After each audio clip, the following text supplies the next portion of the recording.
Manchester United 2, Arsenal 3. Obviously, disappointing result to concede in the last minute, which could have been actually, I think, avoidable. It's kind of a difficult loss to kind of accept, especially against a team that's top of the league quite comfortably at the moment. 1-1 half-time. I think Rashford's goal was phenomenal. He just showed the glimpse of what he's kind of capable of doing this season, and we've seen it quite a few times. Obviously, he's come into this game where I don't think he's scored at the Emirates for 6 or 7 games. So to score a goal of that quality is just a quality finish. I think it's top quality striker finish. Obviously, Benny McCarthy has been doing work with him, and we can see because it's 17 goals this season in all competitions. But to concede, I think for me, the most difficult part to actually get over is that last minute goal that we've conceded. I can sit here and break down all the goals that we scored and the goals that we conceded. But the difficult thing is Erik ten Hag, I think's in-game management. Christian Eriksen looked like 60th minute he was tired, and it's understandable because we're coming off a midweek fixture where he also played quite a lot of minutes in that game, and he did look like he didn't have much in his tank. He looked like he was running on E for quite a bit, and he shifted him into that 10 role, brought in Fred, who I think was brought on to deal with Saka, who is causing Luke Shaw some problems. I'm going to talk about Luke Shaw for a bit because obviously he's been playing left centre back the last few games and he's been doing a great job there. Today he started in that left back position, and Saka had him on his heels quite a lot. He was inviting Saka quite a few times, and we were actually quite lucky in the first few instances when he was inviting Saka to run at him, and then Saka just scored a good goal, which is a good finish, cutting in on his left foot. He could have done more there. He was playing on his heels quite a bit. Then Fred came on, obviously was providing that double team on the left-hand side, and I think the biggest difference for us today in comparison to to Arsenal, is how we came out in the second half. I said it midstream. If we're coming out in the second half where it's 1-1, we have to hit the ground running immediately, and that's what we needed to do. We kind of allowed Arsenal to set the tempo throughout the game. We couldn't get onto the ball. We were letting them pass out around through their backline. The press, I guess, was non-existent in the second half.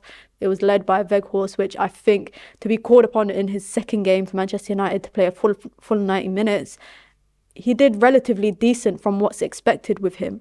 I'm not sure what a lot of people did expect, but what we've expected from him in terms of linking up, back to goal, physical presence. Gabriel and Saliba were teaming up on him at some times. And there were some times where he was dropping into that little pockets of space in the half spaces between Rashford, and he was dragging Saliba out, or he was dragging Gabriel out. And there was opportunities for Anthony to run in behind, which he didn't. And it's kind of difficult in game. There's just 1 or 2 decisions that you can make differently that can completely change the result. And today it really just showed that for us. I think when Fred did come on, it looked like we were just settling for the draw. It looked like United was settling for the draw. It looked like Ten Hag was leading for them to settle for the draw. And if that's the case, please bring on another centre back and just put 5 in the back.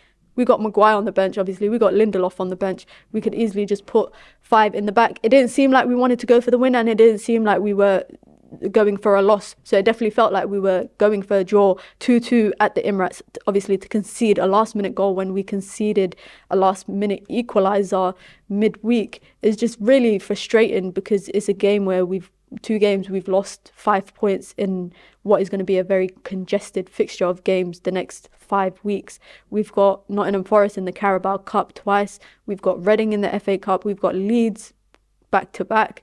I know we've got Brentford, we've got Leicester, and obviously we've got the 2 Barcelona fixtures in the Europa League. And if anything is telling in today's fixture, is that people are tired, players are tired. Eriksen was tired, Bruno Fernandes tired, Varane and Martinez, I think, put in a great work. They put in a great shift today, together in that backline, commanding that backline, leading out of that backline. Lisandro Martinez was actually quite off sometimes today with the balls that he was playing out from the back. But defensively, those 2 together did not put a foot wrong.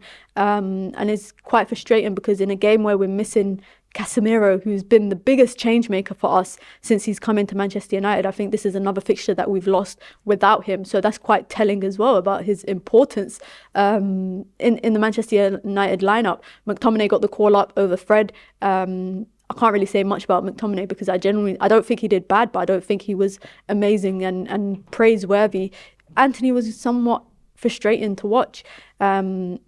I'm not sure, like sometimes he's just, he's under hitting passes, doing dribbles when he should be taking on his man, and crossing it in, not beating the first man. I watched Amad Diallo today for Sunderland versus Middlesbrough, and he scored a goal. And I think Amad Diallo might be watching this right-hand spot and thinking that he can get something. He could get that rotation spot. He can get that starting spot because he's having a great loan spell. And Anthony obviously is coming to a new league where people are being patient with him, and that's absolutely acceptable. But games today, you have to give 100%. From minute one until the ref blows the whistle, you have to give 100%. And I just feel like 100% wasn't on that pitch. And we can talk about the congestion of the fixtures. We can talk about how tired people are, but we can also talk about the lack of quality on the bench.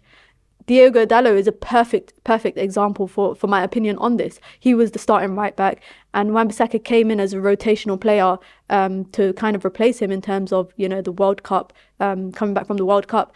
And Wan-Bissaka has kind of like taken those opportunities when he's called upon, and that's what you want from rotational players. When they're called upon, you want them to take their opportunities and perform at 100%. You look at the bench today, Arsenal had the opportunity to bring on, a quality player like Trossard that can easily change the game for them. United, not so much. We don't have those options. We have Garnacho, who has proven time and time again that he can be relied upon to bring an electric performance, to bring a goal or an assist off the bench, and he was brought on literally when we conceded that third goal.